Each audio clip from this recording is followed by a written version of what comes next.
All right, y'all. Thank you for tuning in. This is Straight Words with Naba'a Muhammad, Brother B.J. Murphy, and James G. Muhammad. This is yours truly, Naba'a Muhammad. And Brother James G. is with us, co-hosting the show tonight.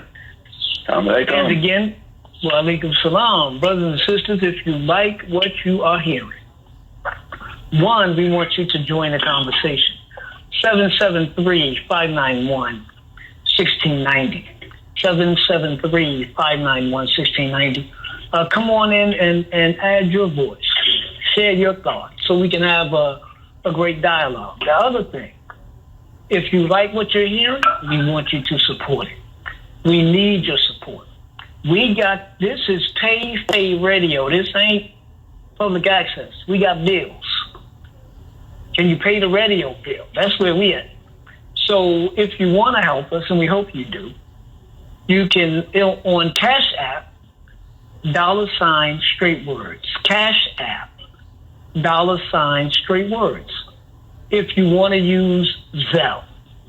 312-480-9775.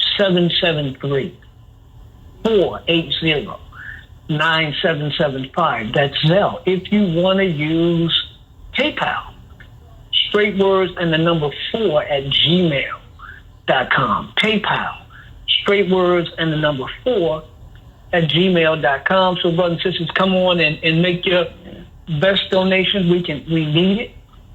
And we want to continue to bring you the type of information and serious Black Talk radio. And speaking of serious, we have with us tonight Anisah Muhammad, who is a writer, very talented young writer for the Final Call newspaper. She's on tonight, and we hope you really will engage with us in this part, brothers and sisters, because Sister Anisah is going to talk to us, and we're going to talk to her.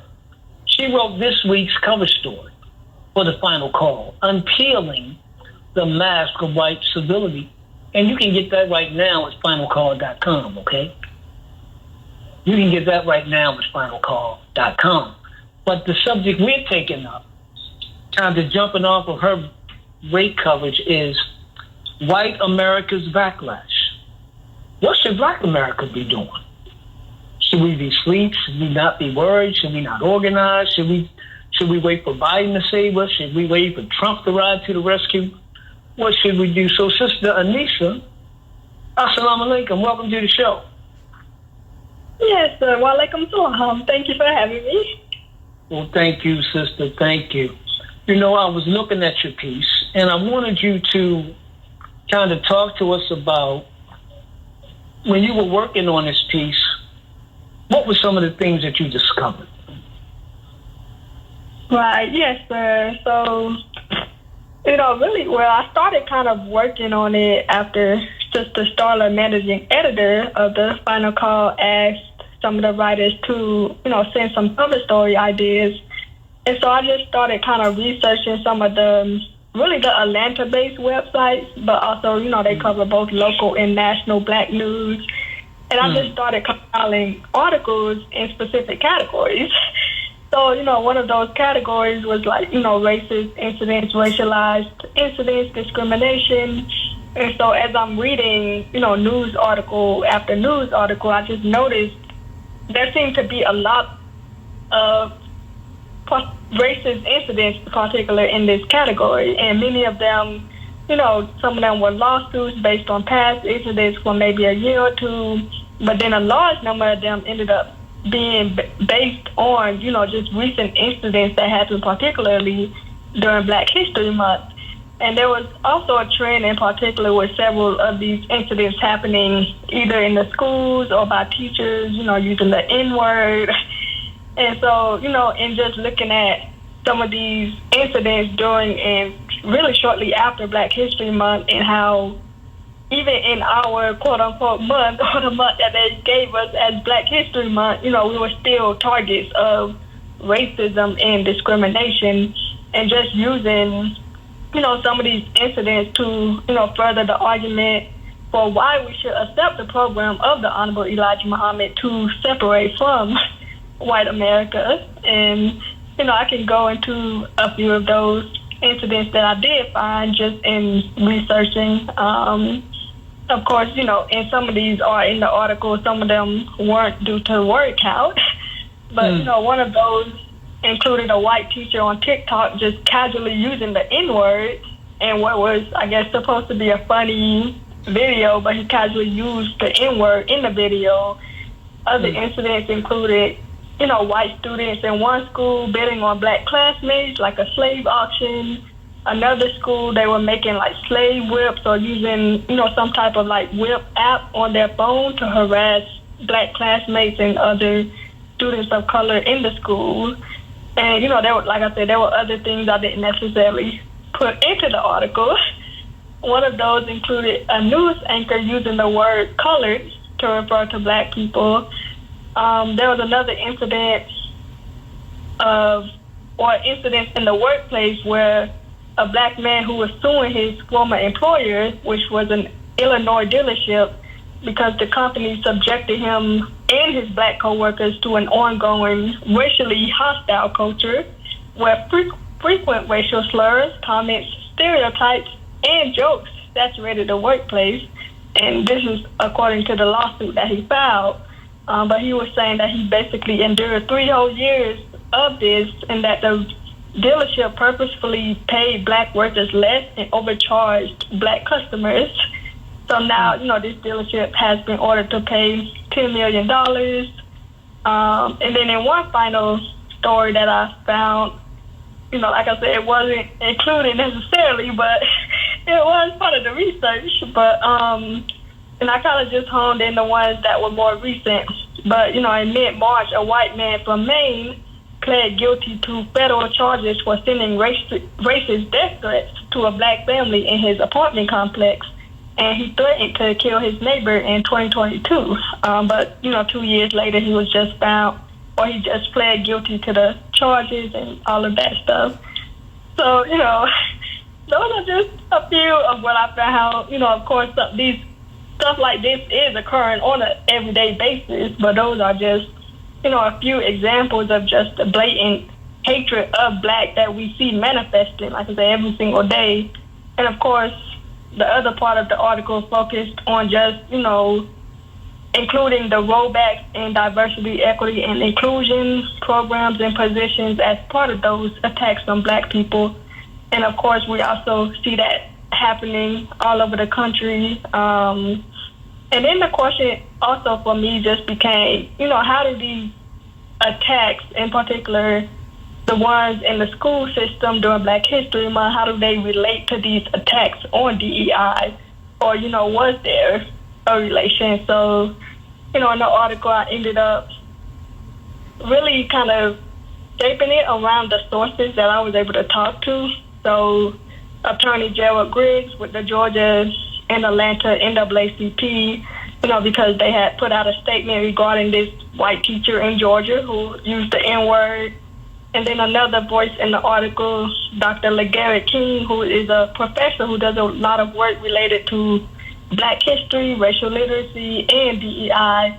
And so I asked him in particular, is there a connection between these two subjects? And he kind of also, just touched on it, and that's kind of how the story shaped up to be what it is, and just, relating these things to, or those two things to each other, and also relating it to Black progress. Black progress via education, Black progress career-wise, and just the general rise of Black people. And because of that progress, we're seeing this backlash and this anti-Black hatred and this ongoing attack on Black history.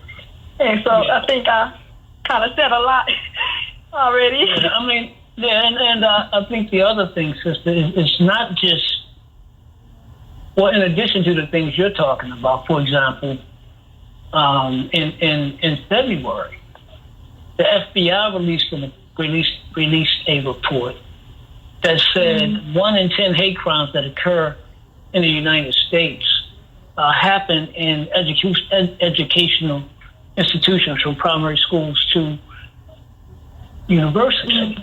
And the majority of the victims are black folk, and these things that these black folk are hit by are being motivated by anti-black bias, far away above and beyond anyone else. So I think your piece in talking about the stripping away or the peeling away of this veneer of white civility, is bringing us to certain hard realities. And I think that one of the hard realities is we have not been able to live together with white people in peace, and we will not. You're talking about where they had black folks held in literal, like a secret jail in Louisiana, where they were abused. You abused. You just had some officers, again, out of Louisiana, sentenced, I believe, last week, threatening black folk, keeping brothers in a house for hours and basically torturing them, threatening to sexually assault them. And so this is not just about name calling and being uncomfortable.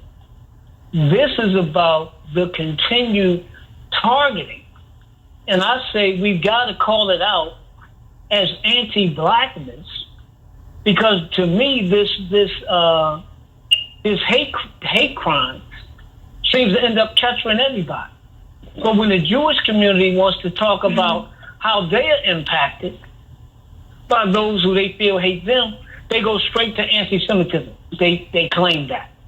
Yeah. So we got to be clear, on this whole anti-Blackness.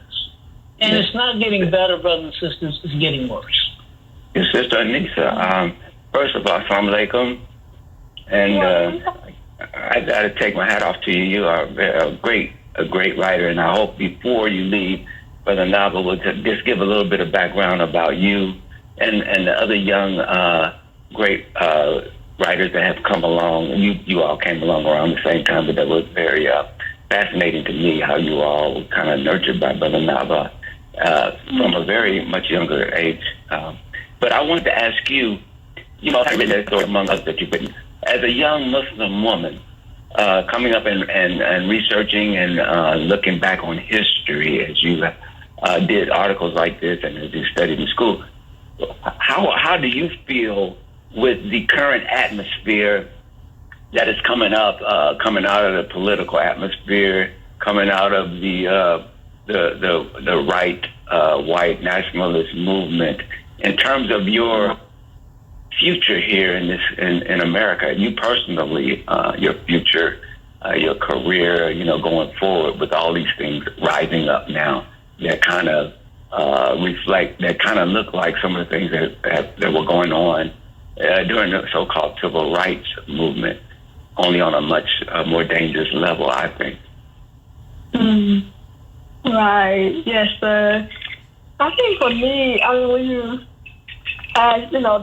as far as the future here, I don't really see, to be frank, I don't see a future here in America for me, Well, I'll just say that one of my books growing up in the Nation of Islam, as I was born in a nation, one of my favorite books was To Follow America.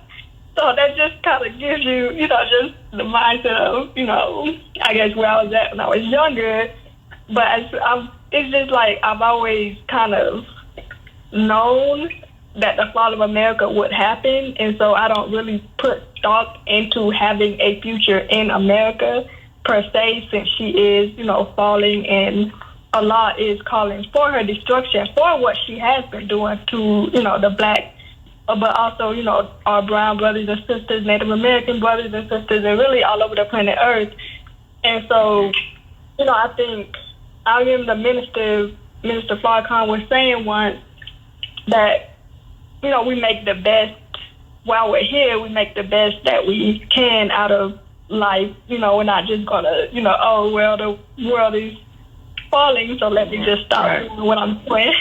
So, we make the best out of life that we can. And so that's kind of where I'm at now. I think just, trying to make it the best out of what we have now. And as far as career, just kind of seeking out those resources and trying to further my skills in order to really just help the Final Call and, help in whatever way I can to uplift Black, brown, Native American, poor people across the world, and especially here in America, and particularly our people, just helping to save lives so that, when America does fall, we don't get caught up in the crosshairs because we've been given the divine solution from Allah God. Mm-hmm. Mm-hmm. So, and you just give, was that you, Brother Naba'a? No, I just wanted to, for background for the audience, just give a very brief, short. You said you were raised in the nation. Can you just give a short, where were you raised, and maybe a little bit about your experience in the nation, what it has taught you? Yes, sir, definitely. So I was born in Fort Lauderdale, Florida, but I've lived, pretty much all over the South at this point. But I was born and raised in the nation. My mom was actually born and raised in the nation, so I'm actually a third-generation Muslim. My grandparents converted under the Honorable Elijah Muhammad, praise be to Allah. So, I forgot the other part of the question. No, I was just your experience in the nation, as just okay, a little bit about your personal experience. What you've experienced, and either your what you found in the nation. Yes, sir. And really, I would say, really the basis for me actually accepting to join the nation came after joining the Farrakhan Twitter Army. And for those unfamiliar, that's basically, basically it was, more of a movement, young people, and older people too, but more so young people in the nation taking the words of our Minister Louis Farrakhan and tweeting them out on Twitter whenever he, spoke live. We tweet, and we still tweet today, but it was more, active back in like 2013 when he came out with his Time and What Must Be Done series.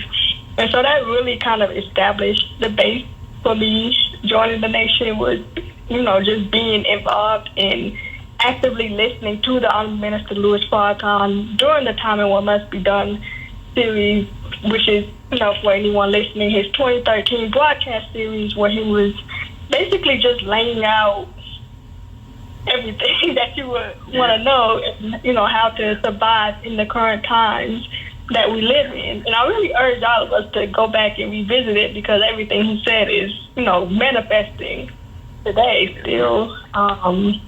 But, listening to that series and being a part of the FTA, and it was also, that same year, a few months after tweeting for the FTA, I guess I thought I knew stuff now.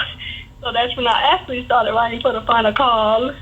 So, that year, 2013. And so that, all of these things kind of laid the foundation for me actually joining the nation because I had a purpose and I had a place, and I, but I also just love Black people, and I love the truth coming from the Minister Louis Farrakhan. So, yes. Yes, ma'am. Well, sister, we're thankful to Allah that you found a place, and that you have really been able to put your great skill and talent to work, starting for the Nation of Islam, starting as a teenager, going all the way and completing college, and now having embarked on your professional career as a writer, as a poet, and really as an author, and really maximizing the skill that you had. I was looking at, we were talking about these anti-Black attacks. I wanted to go back to the Urban League State of Black America, which was released last year. And, a few of the conclusions from that report One is that hate crimes ballooned in 2023. And according to this article, which was actually published first in the Philadelphia Tribune, black newspaper, of course, that FBI statistics reveal that hate crimes reached a 2-decade high in 2020. And more than half of these crimes were 60%, over 60%, were directed at African Americans, right? And the report kind of divided this thing into 5 different areas. The rise in violent hate crimes across America, the threat within education, the threat within the political system, hate within law enforcement and military, and a surge in divisive policies. Now, remember, brothers and sisters, we're talking about these areas. Excuse me. But we're talking about blacks being those who suffer most because of these things. So another thing that the report said is across the nation, white supremacist groups and domestic terror cells have infiltrated law enforcement and our military, posing a threat to homeland security and the general public. The Urban League said FBI statistics show white supremacists pose a persistent threat of lethal violence that has produced more fatalities than any other category of domestic terrorists since 2000. The FBI warned its agents that white supremacists and government militia groups they investigate often have active links to law enforcement. So the other thing that comes to my mind is that in light of this reality, what should we as black folk be doing? Should we just be reading these things? Should we call again for the federal government to do something? Should we hope that, Donald Trump is going to save us? Should we hope that Biden should save us? What should we be doing? Because it seems to me when it's clear you got an enemy. And brothers and sisters, you got an enemy. You got an enemy. It's all there. All you got to do is open your eyes. So we cannot afford to be having mass shootings in Chicago, us killing us. Mass shootings in Indianapolis, us killing us. Mass shootings in Baltimore. Mass shootings in Houston. Mass shootings wherever we're found. So we have got to do some things. And this is why we continually do what we do and talk about the things that we talk about, because we're trying to impact our people and awaken them to the point that we change our behavior, in particular toward one another. So brothers and sisters, look, call in, join the conversation. 773-591-1690, 773-591-1690. Sister Anisah, what are some of your thoughts? What should black folk be doing in the midst of all of this ugliness, hatred, and targeting of us at all levels? Yes, sir. I would point us directly to Dr. Minister Louis Farrakhan and his teacher, the Honorable Elijah Muhammad. Yeah. All of these things really just speak to why we should separate from white America. And it's only, just so high that these people will allow us to rise before they die.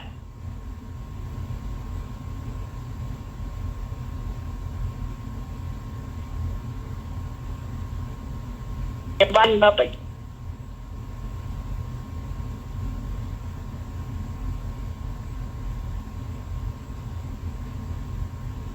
And we see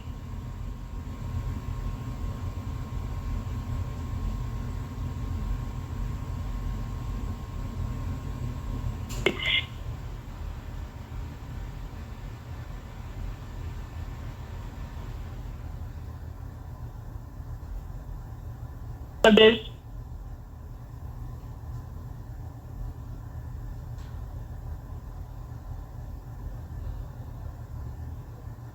white middle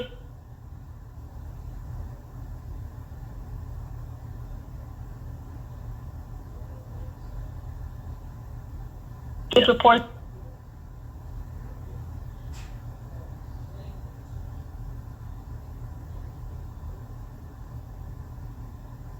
this.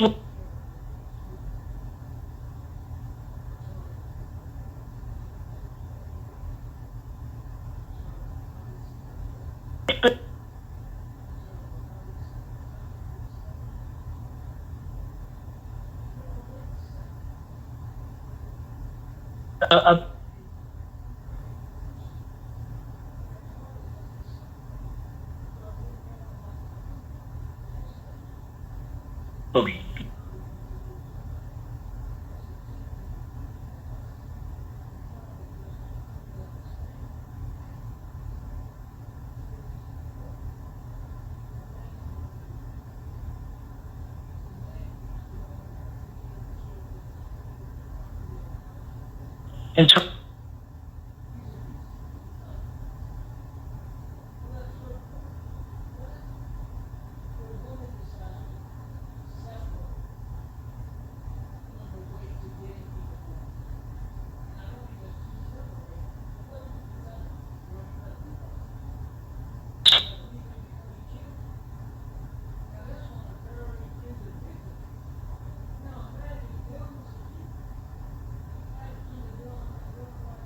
of how we see the world, in terms of how we see the country itself generally, we're already separate. But we're in an inferior position that causes us to suffer. But what the Honorable Anisah Muhammad has said to us, and what the Honorable Minister Louis Farrakhan has continually repeated to us and tried to get us to truly understand and act on, is, look, a man and a woman get married, right? The man beats the woman, won't take care of the children, destroys the property of the house, disrespectful, all of that. He's abusive, he's ugly, he's hateful.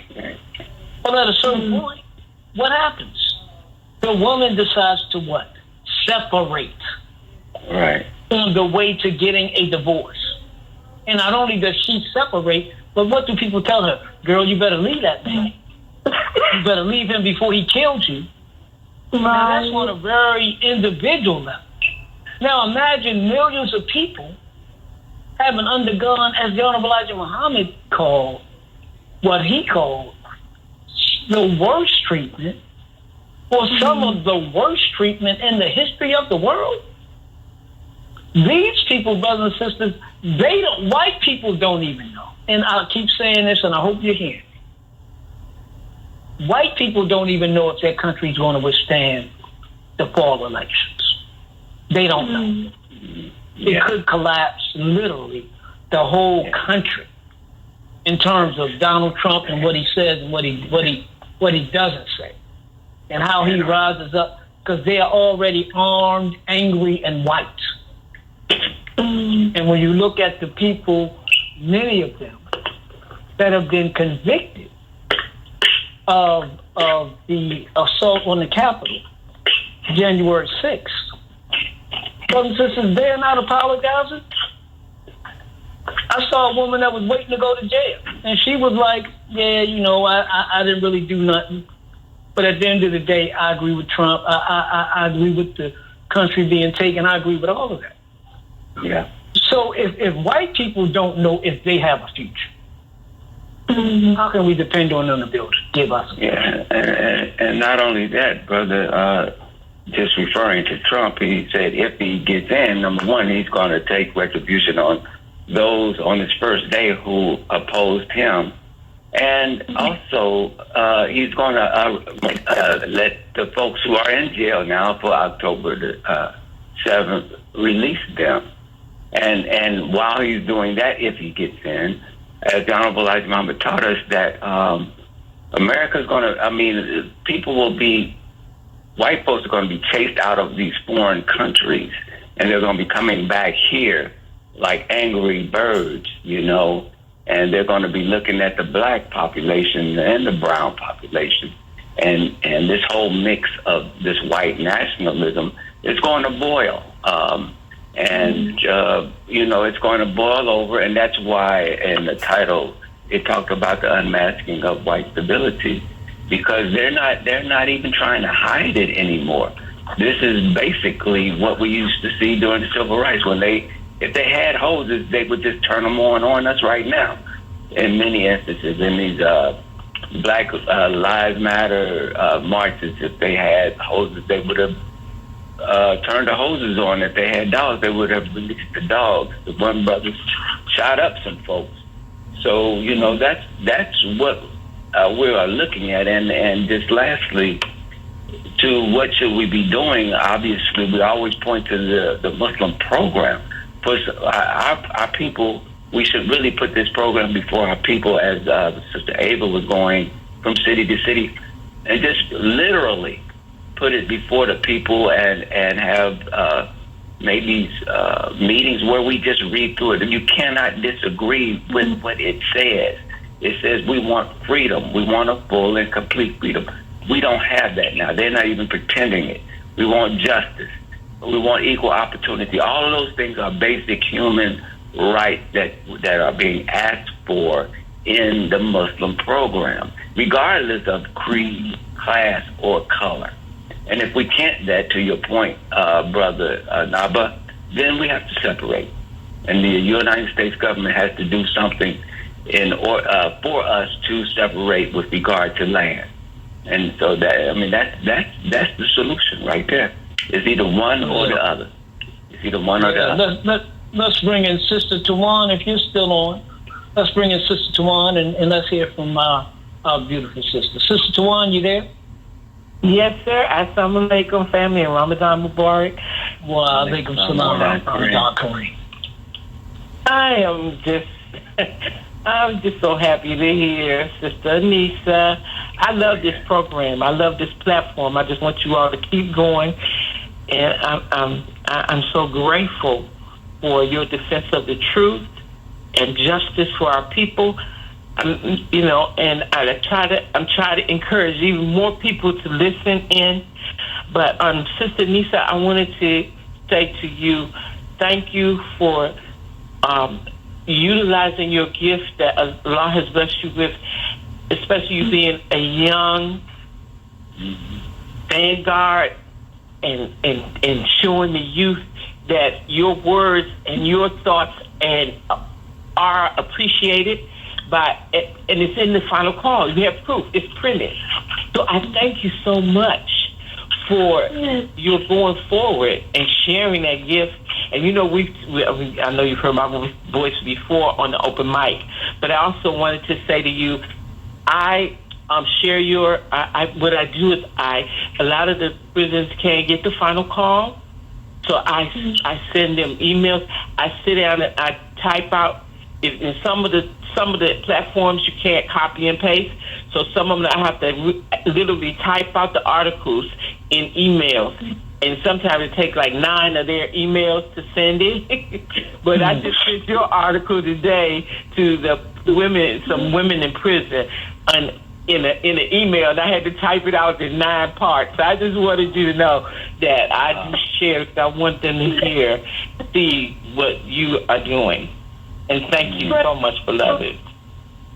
Yes, ma'am. Thank you. Praise be to Allah. Yeah, so Sister Anisah, and I think, again, we have to, as a community, we have got to come to grips with the violence, the disrespect, the self-hatred, and the lack of knowledge of self that opens the door to so much aggressiveness, that opens the door to, it's like a few years ago I went to a community meeting about policing. And this was before, Brother James, things got as bad as they are today. Yeah. This was several years ago. And the police officer who was talking to residents in this neighborhood that I live in said, there used to be escalation. There was an argument, and there was a fight, and there may have been something else. Then there may have been gunplay. She said back then. But today there is no escalation.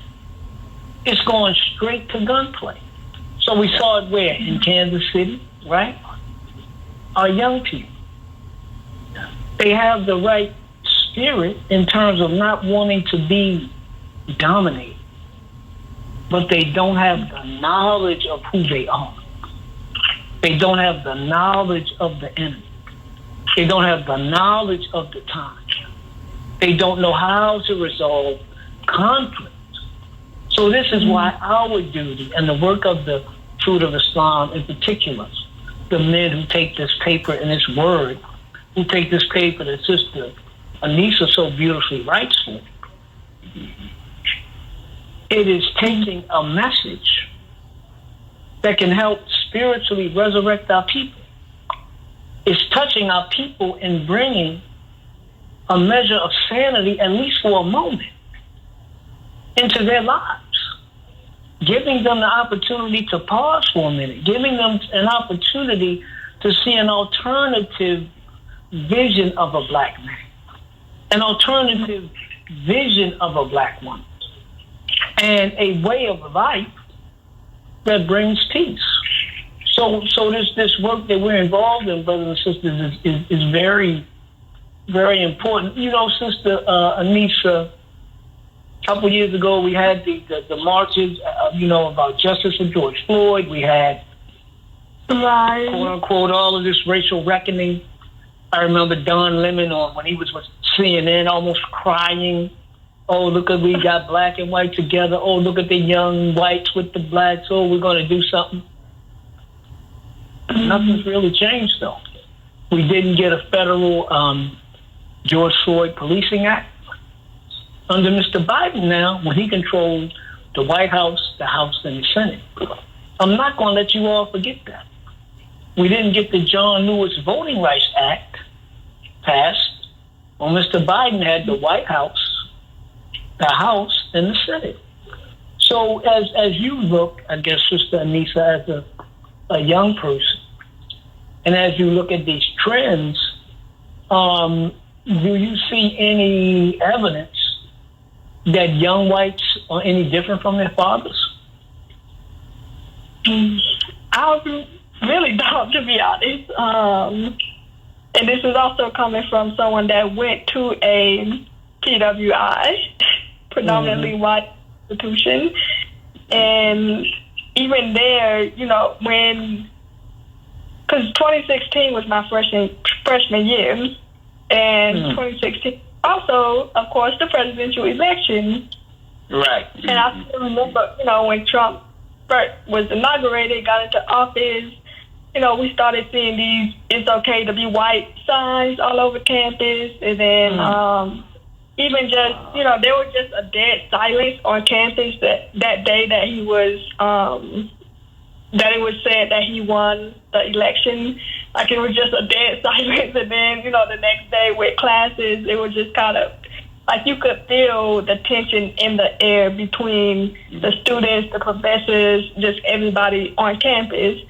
And so just even from just the perspective of someone who went to a PWI and was attending during that whole time when Trump first got into office, really through, because 2016 to 2020, that was my college years. And so, no, there really hasn't been much of a difference, I don't think, as people say. And even I remember there's a quote by Dr. King about the white liberal and how, forgot the exact quote, but I'm trying to look it up because I don't want to misquote him, but he talked about the polite racism of white liberals and the so-called white liberal allies, and just how, just the hypocrisy of seeing the work of white liberals who say, we love black people, I have black friends, that sort of thing, but then you're still not really doing enough. You're just doing enough to satisfy your own, your own guilt, probably white guilt, your own making up for your own white privilege in some way, but it's really just still not enough. Yeah. And these days, they're not making up for nothing. Right. And we don't owe you nothing. So, We don't owe you nothing. We ain't giving you nothing. Yeah, are you saying that on your campus, I mean, it wasn't like that attitude wasn't there. It was that all of a sudden they felt free enough to express that attitude. So is that the way it was, you know, since that the election of Trump allowed them the freedom to just openly express that it's okay to be white type of attitude, which it is okay, but we know that's not necessarily what they're meaning, right? Right, yeah, I would say just, you know, the expression, like it was, okay, like we're free now because, you know, we have, you know, a president that speaks to us so we can, you know, speak how we want to speak and we can do what we want to do and we can express what we already had in our heart to express. Yeah, and to me, it's very clear. I don't care what anybody says. Trump doesn't have any policy positions. If he has any policy positions, it's cutting his taxes for the rich. That's the only one that he sticks with. Anything else, he comes and goes depending on what he's thinking at the moment. Yeah, but what he does have consistently is the politics of white grievance. He has the politics of whites being the victims. Yes. He has the politics of playing into the sentiment among white people that they have done enough, that the country's gone too far, and now white people are the ones that are suffering. But the other thing, brothers and sisters, when you look at historically, after slavery, during Reconstruction, there was what? A backlash. We made some progress. During the 60s, 70s, we made some progress. What was it? There was a backlash in the 80s. Yeah, there was a backlash in the 80s and in the late 70s. The Bakke decision, 1979, killing affirmative action. Right. You had all of this wave of conservatism in the 80s, moving in. Okay, now you make a little progress. Now you got Newt Gingrich. Now you got Republican light with President Bill Clinton. And you still got this same thing of America has pardoned herself. And she's moving on beyond the concerns of Negroes. If you ain't got whatever you got by then, it's too bad. Then you get into the 2000s. And it continues to get worse and worse and worse and worse. So people can talk about Trump, but Trump didn't come out of nowhere. He is part of this long, constant revealing. Yearning for the good old days. Yearning for the good old days, Brother James. Yeah. Yearning for the good old days, which is bad old days for us. For us. And I think we're going to have to face up to that. And again, we're going to have to come to grips with dealing with ourselves, with loving ourselves and building for ourselves.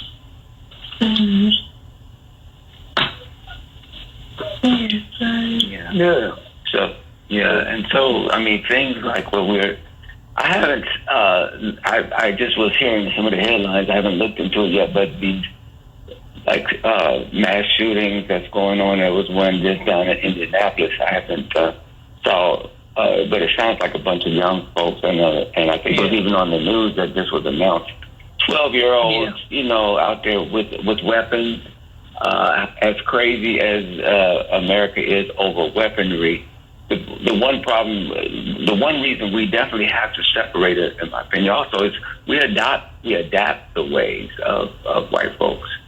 Going back to even the celebration of the holidays that we celebrate. I mean, these aren't the holidays that we had in our, you know, for black folks. These are holidays that we adopted from white folks, loving these weapons like we do. Some of us do these days. These are traditions of white folks who believe in like that rugged individual lifestyle, and my gun and my dog, you know, that's all I need. So that's the reason we have to separate. We've been totally reared by other than ourselves, and so unless we get out of that, then we're gonna fall deeper and deeper. Yeah, and the Honorable Anisah Muhammad called them the bloodshed, not a bloodshed. Let's bring in Anita and hear from Anita. We got about 7 minutes to the top of the hour. Let's bring Anita in. Hi, good evening. Assalamu alaikum. Hey, wa alaikum salam, sister. Okay, and hope everyone's having a good Ramadan so far. Yes, ma'am. Okay. There really isn't no solution in the world. All the world religions are, they've gone off into arrogance and turned into like Pharaoh-type mentalities. And Elijah Muhammad, he really thought this out, and he understood the value of a man and a woman working together as a basic building block, which is something white people don't understand. Yeah. Money is their base. Faith is not their base. So it doesn't matter if they legal or illegally earn money, meaning they can go down and killing people is what they do, capturing, keeping people ignorant, and they're ignorant, they don't have good knowledge, and they don't have no way really to build families. Now, I'm sure there's some that have tried to do the right thing, but as a base, their people probably worse off than our people in many ways. Our people, I think we get lost by trying to think we can be, a scam artist or slick to make money. I never saw that in Elijah Muhammad way of doing things. He thought a man should work and take care of a family, and if he had to take care of more than one woman to keep him off the street with the white man raping him, he thought that was okay too, and I agree with him. I wouldn't want to be in that situation, but I do understand the emergency of protecting the lives of the children and having a male around. And until the world accepts that, and he didn't accept, I hear people say, well, he had young women, but back then people got married young, and then they had a lot of children. Today they wait forever and never get married. And then they talk about what he did, but he's the one that, generated productive people, that could pay taxes, that could hopefully stay out of jail and off drugs. I mean, he didn't create white people. Their mental health is drugs. If you can't solve the problem, by being a bully, then just use drugs to medicate yourself until you can be crazy enough to kill some more people.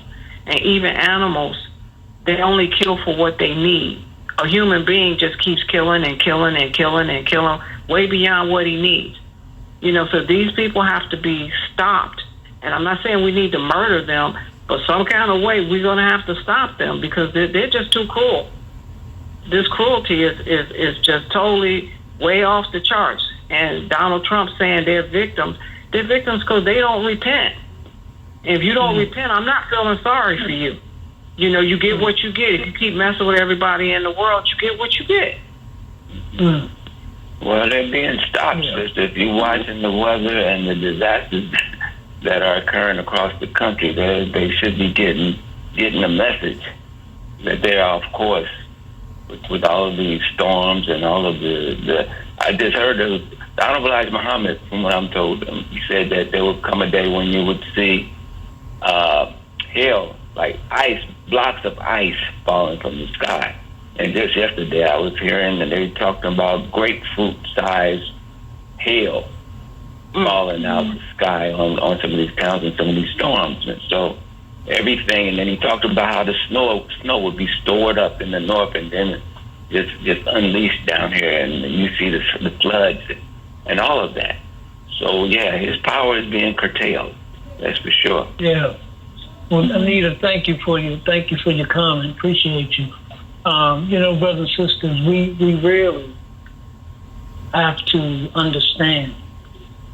The Honorable Elijah Muhammad gave us a teaching and an example that reformed us.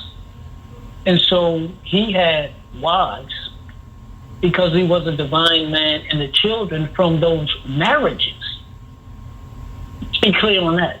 The children from those marriages are now engaged in continuing his work, Exactly. where his other children decided to go another way.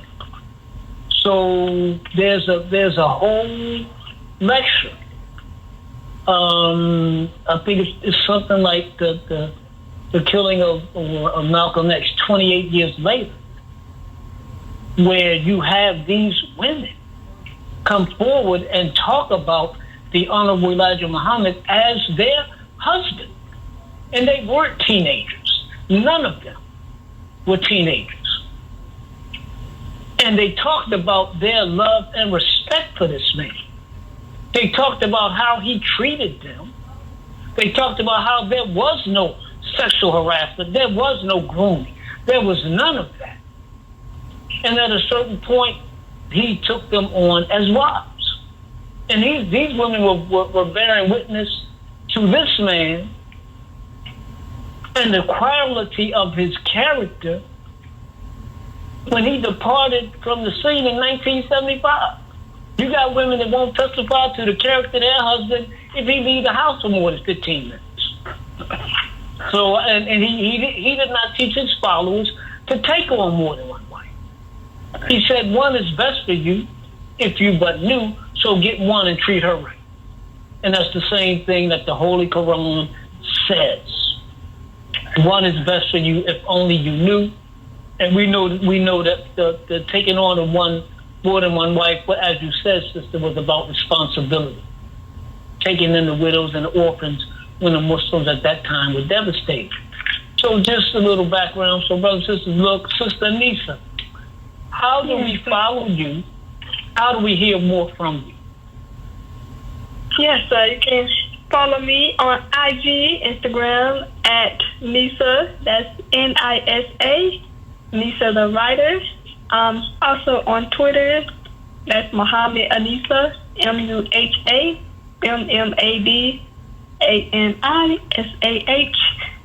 So really you can, if you want to get in contact with me or follow me, you can follow me on either social media platforms.